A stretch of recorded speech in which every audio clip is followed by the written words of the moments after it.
Hello dear students, welcome in ASC starter. Dear students, आज मैं आपको वर्कशीट नंबर 73 करवा रहा हूँ।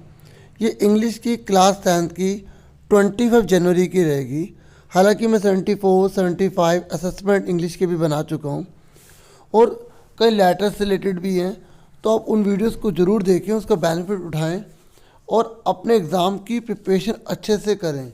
देखिए, ये जो वर्कशीट है ना 73, ये एनालिटिकल पैराग्राफ से रिलेटेड है और एग्ज़ाम में सेकंड टर्म में आपके एक ऐसा क्वेश्चन भी आएगा जो एनालिटिकल पैराग्राफ से रिलेटेड होगा।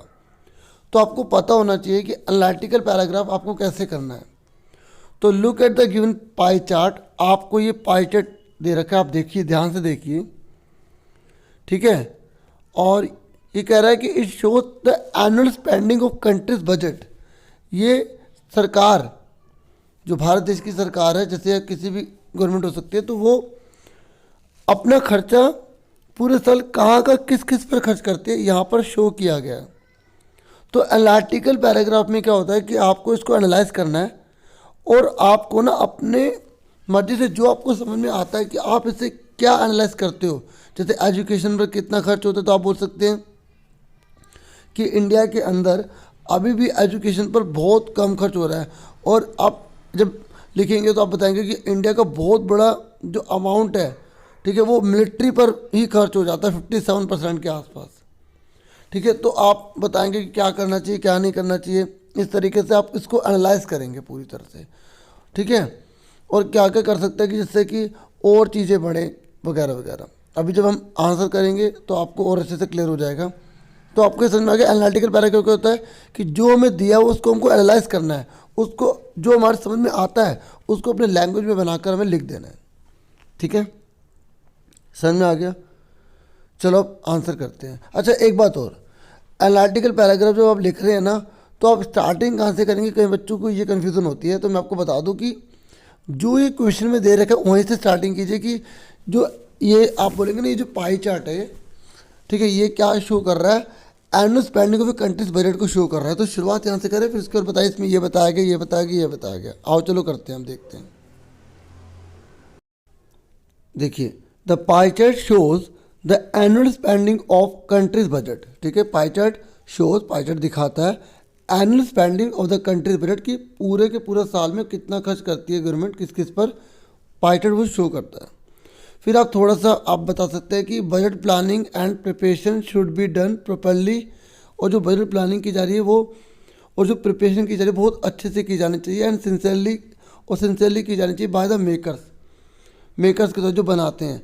एंड एज क्योंकि it is the core of public expenditure management, क्योंकि ये पब्लिक के ऊपर आप खर्च करेंगे और ये पब्लिक का तो पैसा है, तो किस तरीके से आप इसे खर्च करेंगे, तो इसलिए बहुत अच्छे से मैनेज करना बहुत ज़्यादा ज़रूरी है। The welfare of the country, और कंट्री के वेलफेयर के लिए and it's citizens depend on the formation of the budget. और जो सिटीजन्स हैं वो पूरी तरह से इसी पे डिपेंड है कि जिस प्रकार का बजट बनेगा हमारे देश के नागरिक उसी प्रकार का बेनिफिट उठाएंगे, ठीक है।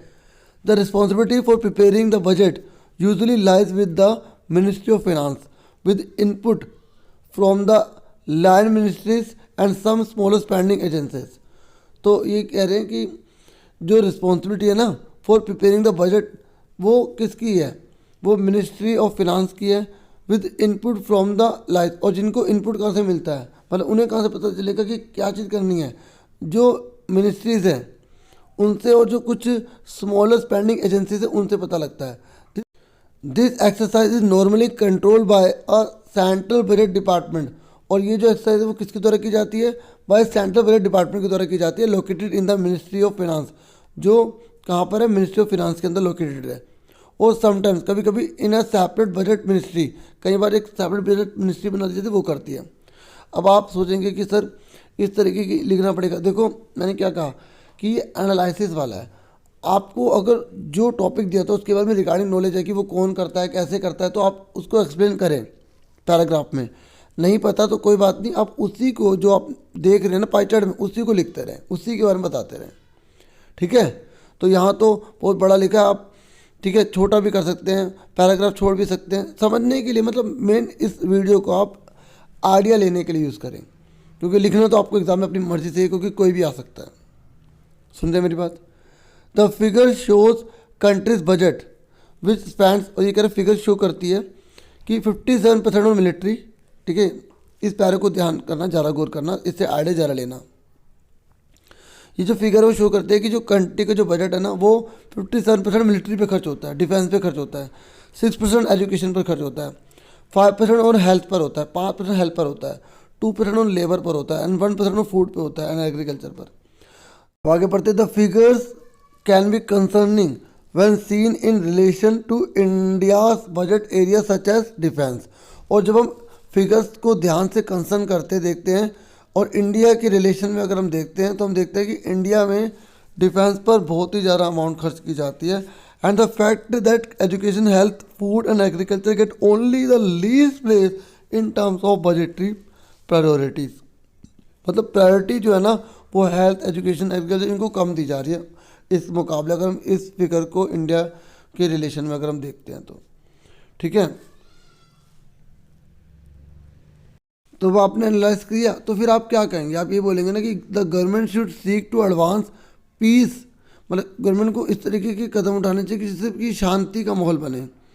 ठीक है ना, रिड्यूस मिलिट्री स्पेंडिंग, और जो मिलिट्री पे जो खर्च होता है वो रिड्यूस हो।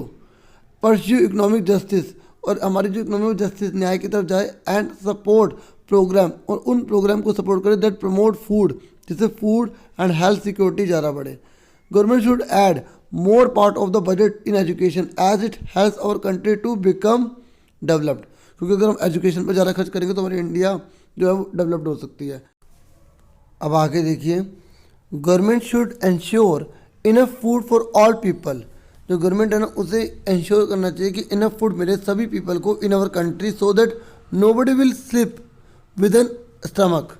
कोई व्यक्ति जो है वो अपने पेट के साथ न सोए, मतलब भूखा न सोए।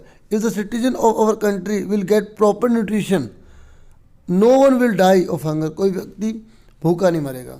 तो ऐसे आप कुछ भी लिख सकते हैं, आप ऐड कर सकते हैं और बड़ा कर सकते हैं, छोटा कर सकते हैं। तो उम्मीद करता हूँ ये वीडियो आपको हेल्पफुल लगी होगी। आपसे फिर मिलेंगे नेक्स्ट वीडियो में।